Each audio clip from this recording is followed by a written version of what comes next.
So you've been praying, you've been waiting, you've been working your butt off. And that opportunity you are just waiting and grinding and working for still has not come. Well, child, maybe God forgot about you. Or maybe the opportunity you're looking for just doesn't exist yet. Hey, it's Jazz. Thank you so much for clicking on this video. I'm a believer in Jesus Christ. Jesus Christ! And on this channel, I talk about all things faith, film, fitness, and all that jazz. This channel is for high standard women who are done settling in life, love, and the gym. And if you want to hear some motivation or a good yap along the way, then I'm your girl. Today I want to talk about something that I think could be super encouraging for a lot of us who are in our waiting seasons. Just want to remind you, you might be closer than you think. We're gonna get straight into it. I definitely believe that sometimes delay is not denial. It just means that the timing is not right yet. And I know we hate to hear that, especially when we're waiting for something that we really want for so long. Every time I get in a rut and I'm tired of waiting, this story about Yvonne Orji is the first thing I think of, and I think it's a great example. So if you don't know who Yvonne Orji is, she is an actress, a host, and entertainer, most known for her role of Molly on the hit HBO series Insecure. And because I am a writer, a director, a filmmaker, and I'm also Nigerian like her, I followed her journey a lot as she was starting to be introduced into Hollywood, and it was something that was really encouraging to me. So the first thing is, she would say this in interviews all the time, and I believe she even mentioned it in her book, which, wait, I have her book. Hold please. Boom, boom, boom. So her book is called Bamboozled by Jesus: How God Tricked Me into the Life of My Dreams. And it's funny and it's super inspirational. And I remember reading it back in 2021. I got to meet her a few times just from working in Hollywood. She's really dope. So this book is super inspirational. And I'm pretty sure she talks about it in her book, but something that I think about all the time is when she was talking about how she got her role as Molly in Insecure. I don't remember all the nitty-gritty details, but I remember that when she was in LA, she had been grinding audition after audition, trying to get jobs here and there, and she could not land an acting job to save her life. And then the job that ended up being her breakout job, the job that was the biggest job that she was known for to this day, was for the role of Molly on the show Insecure. However, at the time when she first moved to LA, she was doing audition after audition, the show Insecure did not exist yet. Issa hadn't even written it yet. She hadn't sold it to HBO. It wasn't greenlit yet. So there was nothing to even audition for. So the role that was made for her, the role that God already established in this timeline that she would have, didn't exist yet. So the whole time where she thought she was failing, the whole time when she thought God forgot about her, he was just like, relax, mama, relax, babe. Don't worry about it. Don't worry about it, sweetheart. I promise you, give it a couple years, babe. The thing that you want doesn't exist yet. Wait for the other things to fall into place so that your blessing can come to pass. And again, going back to her book, she even mentions this another time where she had made a TV show of her own. She wrote a TV show called First Gen. She shot a pilot for it, and she was trying to pitch it to a lot of different studios and etc. And the short version of it is that she got rejection after rejection after literally every studio that she pitched it to rejected it. Nobody wanted it. And even though I think it did really well on social media when she posted it on Twitter, I believe, you can imagine the cognitive dissonance of being like, so people like it, but the network is saying no. I don't understand where the disconnect is. And then the crazy part is she ended up selling it to Disney Plus 5 years later. Guess what network didn't exist 5 years earlier when she first made the pilot? You know what I'm saying? Like, it wasn't that her project was bad. It wasn't that it didn't deserve to be sold. It wasn't that there was no audience for it or that nobody needed to see it. It's that the network that it belonged on did not exist yet. Disney Plus is a relatively new streaming network. Seriously? I'm trying to make a YouTube video, guys. Sorry. Disney Plus is a relatively new branch of the Disney brand. It did not exist at the time that she made her project. What God had ordained still came to pass, but she just had to wait for his timing. God's timing includes infrastructure, not just desire, which means I know you want it real bad. I know you're like, but I'm doing all the good things. I'm praying, I'm fasting, I'm being a good person. I'm not a bad person. I don't get why I can't have this thing or this person or this idea that you gave me. Like, why would you give me the desire if it's not going to come to pass? And simply put, it's because it includes more than just your desire. If God just granted wishes, he was a genie based off of people's desires, the world would be, dare I say, even more chaotic than it is right now. Could you imagine people just getting anything that they want based off of their desire? That would be insane. I hope this encourages you to be like, maybe it's not that your promise is delayed. Maybe it's not that you'll never meet the love of your life. Sometimes certain people have to be connected in a certain order and a certain timeline. God is a God of order. God is a God. Ooh, I'm encouraging myself right now. Hold on, let me get it before I get emotional. We're not getting emotional on YouTube. No, not in 2026. Tighten up. I'm a gangster. For Jesus Christ. Jesus Christ. All right.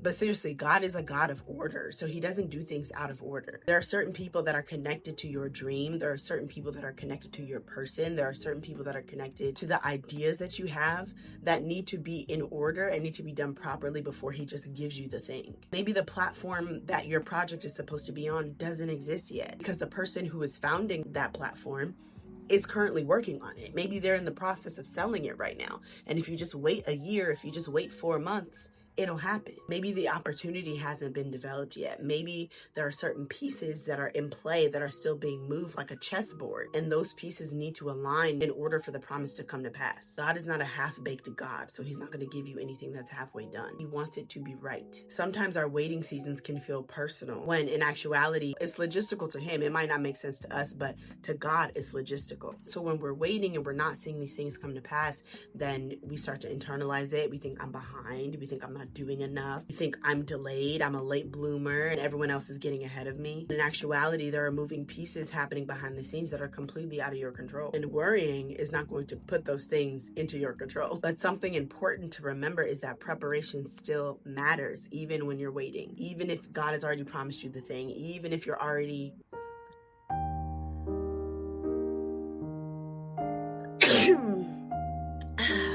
even when you're already being blessed when you sneeze. So for example, in Yvonne's case, even though the role of Molly didn't exist yet, she still had to act. She still had to sharpen her craft. She was still taking classes. She was still going out on auditions. She had all her headshots ready. She had to be ready so that when the opportunity presented itself, she was ready. She did not fumble. Blessing may not exist yet, but you still need to be prepared when it does arrive so you don't lose it. The crazy thing too is that so many of us quit right before our breakthrough. We're right there, right at the cusp. I might have talked about this before on my channel in a different video, but every time I think about this, I think of that one picture of the two men who are doing a coal mine digging, and they're digging for diamonds. And one of them is going relentlessly. He has a long way to go before he hits the diamond, but he's going relentlessly, heavy, hard. The other one has been going time after time after time and is exhausted. And so he stops and he turns around to go the other way. Little does he know, he was one hit away from receiving the prize that he had been working for, but he was tired and he was done with waiting, and he was tired of going over and over and over, that he just quit and gave up. So now not only is he not going to get the prize that he worked so hard for, but the other person who was behind him but was still working, still waiting, still believing, is going to get the prize that he never got. Do not let that be you. Another thing to note is that your current season very well could be developing character traits in you that you're going to need once you get the opportunity. In the wait, you're going to build discipline, you're going to build emotional maturity, you're going to sharpen your craft. You're going to build endurance, humility, spiritual grounding, all of these things that you're going to need, because when you make it to the top, you're going to need to be grounded.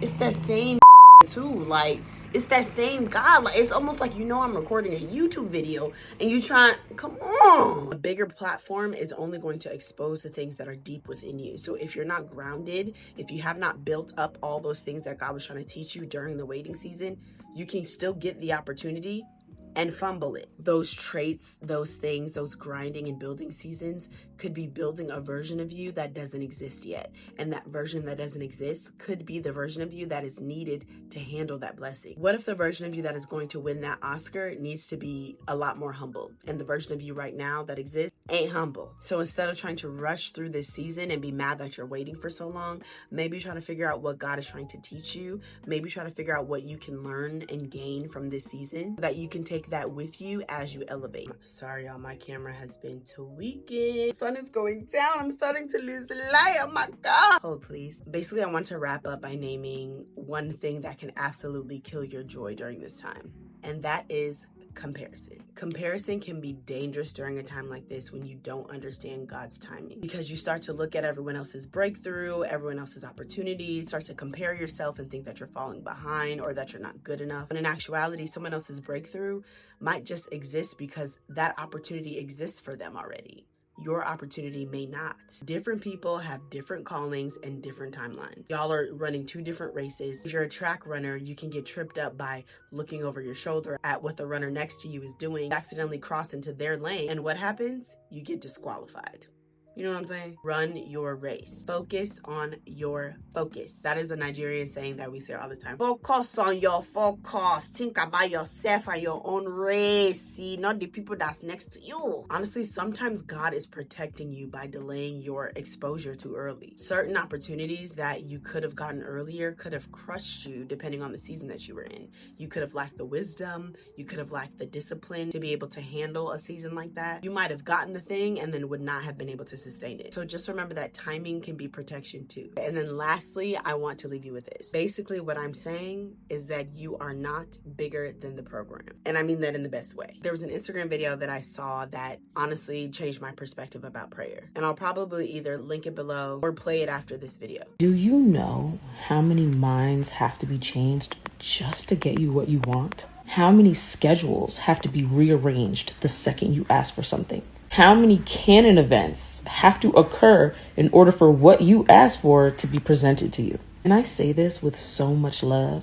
You're not the only one living in the world. Basically, I've been thinking about this in this exact same way, and I feel like she verbalized everything I've been trying to say. When you pray for something, when you pray for an opportunity, when you pray for a person, etc., if it's in God's will, it is coming to you. It's already on the way. The issue is that we think prayer, thing, boom, immediately, just like that. When in actuality, in the kingdom of God, that's not how things work. There's a specific job that you're praying for. Maybe the company doesn't exist yet. Maybe the role at the company doesn't even exist yet. Maybe it does exist and someone else is currently in that role. So in order for that role to even be open to you in the first place, the person that's currently in it has to meet that random person at a coffee shop who's going to offer them a new role so that they can leave the current role they're in so that you can come in and fill their role. Does that make sense? Maybe the love of your life is currently in a relationship or healing from a previous one. Or maybe you live in Cincinnati, Ohio, and right now they're studying abroad in London. So it's not that you're doomed to be lonely forever, babe. Maybe they just have to finish their program so they can move back to Cincinnati and y'all can meet under that train station when it's raining. Meet cute. Do you understand what I'm saying? Just know that the thing that is coming to you is on the way. But sometimes there are so many things and people and situations that need to be adjusted, that need to move in a certain way in order for that thing to come to you in the way that it's supposed to. There are so many minds that need to be changed in order for things to work. There are so many situations and circumstances that need to adjust and move and change in order for it to work. As good of a person as you are, as much as you pray, as much as you do good things for people, it's not a matter of desiring something and then having the thing. Like I said earlier, there is infrastructure behind what God promises to give you. That infrastructure includes timing, it includes circumstance, it includes people. There are so many different things that are affected by the prayers that you pray. Just like you are sometimes involved in another person's story for another person's blessing, and you might not even know it, other people are connected to yours too. So that's all I have to say. I just want to encourage you one last time, do not fret. The thing that you are waiting for, the opportunity that will change your life, the person that will change your life is on its way. It just might not exist yet. Give God room a little time to cook. That's all I have today, guys. So thank you so much for watching this video. I can't wait to see you in the next one, and I'll talk to you later. Bye.